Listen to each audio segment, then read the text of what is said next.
Alright, so for showings, my husband and I hid all of our extra books, other than like some display books for the basement, staged like a kids area. But we hid all the extra ones in these cubbies back here. Now we want to be able to have things packed before baby comes, so that's what I'm working on now, is packing the kids' books.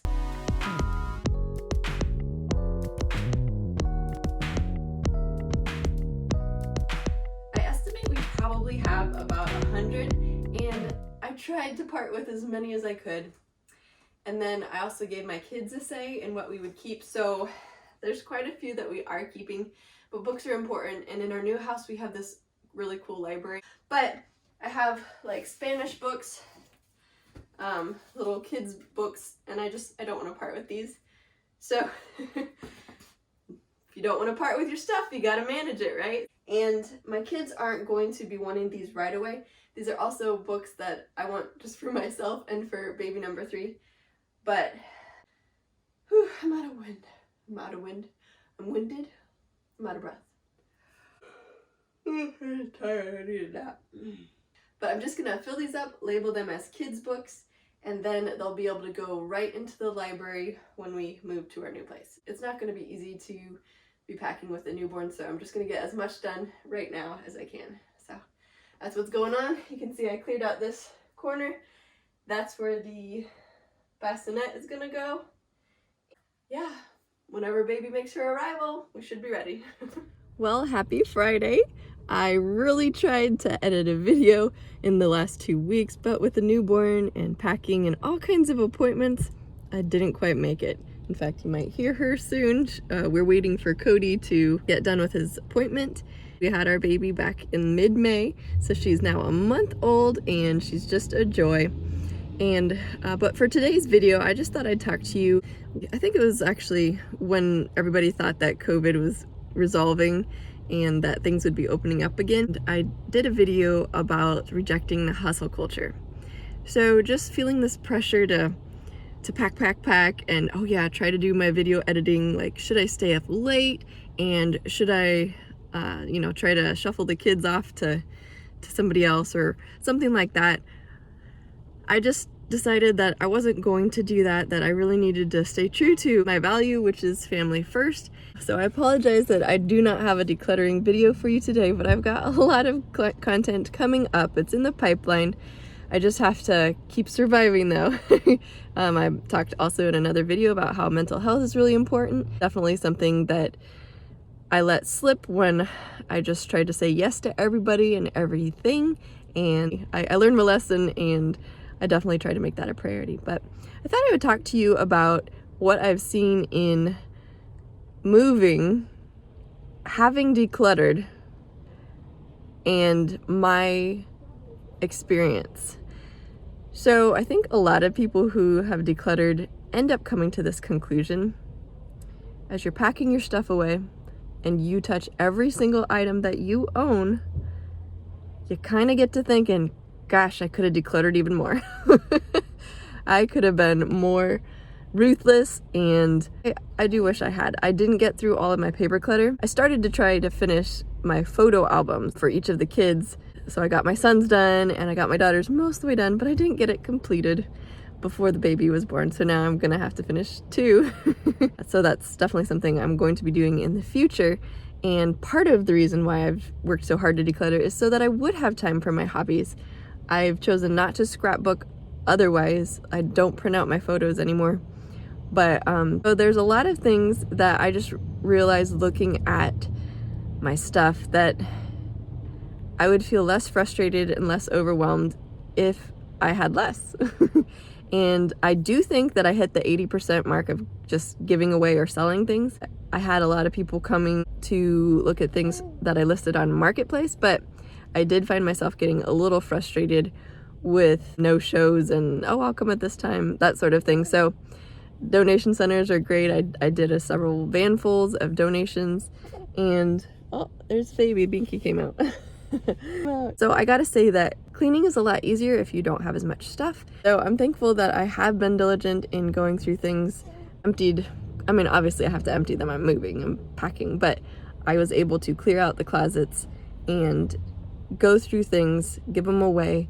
I want to encourage you to live the life that you want now in your own home, and hopefully you will enjoy your home. And now that I've got 3 kids instead of just 2 kids and a dog, I know that my time is going to be, more is going to be required of me. And so having less stuff to manage is definitely an important thing so that I can be emotionally available for my kids and not so tired and overwhelmed.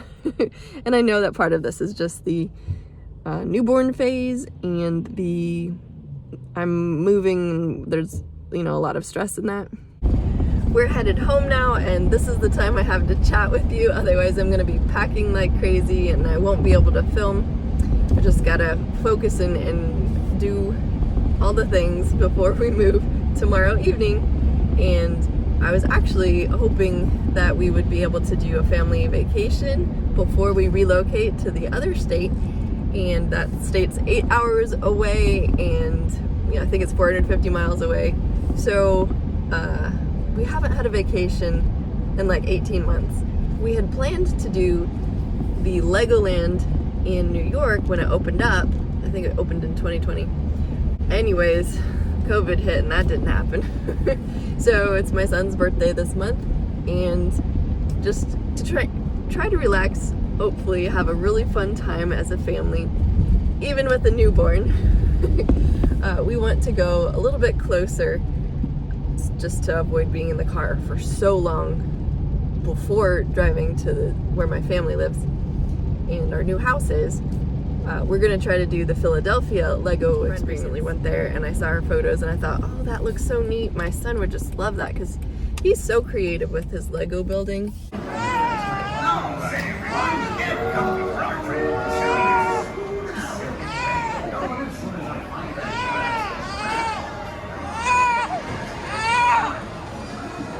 I gotta say that I don't think I would be as calm as I am with the newborn and feel like I could actually go on a vacation with a newborn before I did this minimalism stuff. And actually I don't just feel like, I know, because I was there before with my second, well, my first even. Like I've been anxious and cluttered since I had kids basically, so 9 years. And I'm really, really thankful for all the changes, rewiring my brain, just applying the different methods and learning from people like Dana White from A Slob Comes Clean. I always mention these names because I'm just so thankful. Let's see, Dawn and Cass from The Minimal Mom and Clutterbug. And, you know, I really just want to share this excitement with you. If you feel like you're overwhelmed, if you feel like you're not making progress, you're having a hard time living the life you want because you're just managing your stuff, I just really encourage you to stick with it. Subscribe to this channel if you want to see more decluttering videos, because actually the place that I'm moving to, I'm gonna be decluttering. The stuff that I have from this move, there's some more things. Someone helped pack and ended up packing some of the things I was actually going to be decluttering. And then the house that we are moving into is fully furnished, so whatever we have that they have, we're gonna pick whatever we want to keep and then get rid of the duplicates because of the container concept, you know. Figuring out how to declutter, it really is like a muscle, and you get so much better at it the more you do it. But like I said, in packing, I know I have further to go. I really wish I had gotten to the point and pushed a little further before this little one was born, so that I could have had all the paper clutter done with, and I could have had all of the little doodads and craft stuff that I'm never realistically gonna have time for figured out and just parted with it. But it is what it is, and I'm proud of the steps that I've made. And if you have a basement full or storage full of just stuff piled high and you don't know what to do with it, I've been there. It's not fun, it's overwhelming. What is fun is seeing how far you've come when you've conquered it. So I just want to encourage you on your journey if you're also doing that, or thank you for coming along with me on my journey. And if you haven't seen any of my other videos, I encourage you to go back to the start, my craft room chaos to order. I think it was the chaos to order video was kind of the beginning of my decluttering story. So in any case, if you're interested in decluttering with me, you can go ahead and click on this playlist, or YouTube thinks you'd enjoy this video. Let's see, this video. And I look forward to whenever I can upload the next video. Eventually, once life settles down after the move and unpacking and everything with the new baby, I'm going to be trying to go back to the every Friday schedule. So looking forward to that, and I'll see you in the next video. Bye.